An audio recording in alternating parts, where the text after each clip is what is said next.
IMPP on 9 September. So this is the chart that we see. Okay, and we have to explain the whole chart. So since we go for 15 minutes, we have to know first thing about the waves itself. We see waves, there is no change on 15 minutes. When we go for 5 minutes, there is also nothing. But if we went for 3 minutes, we notice that there is a small gaps between those waves.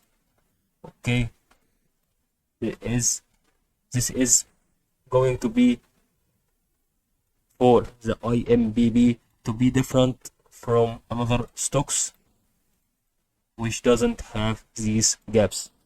Also, when we go for 1 minute, it gives us also the same thing, but in additional to these points,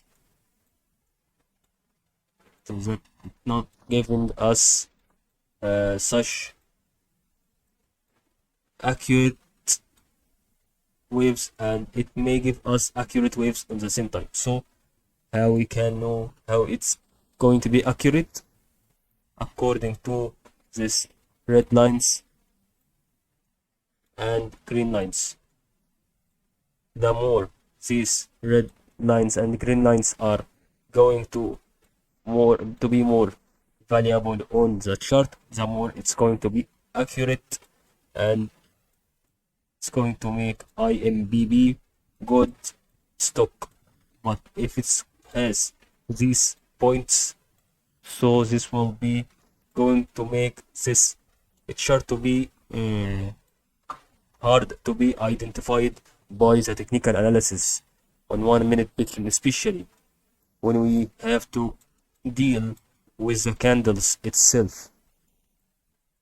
Okay, you can know whether it will increase or decrease after it, but here we can know how it can increase or decrease according to these candles itself. So the price predictions that we predict here,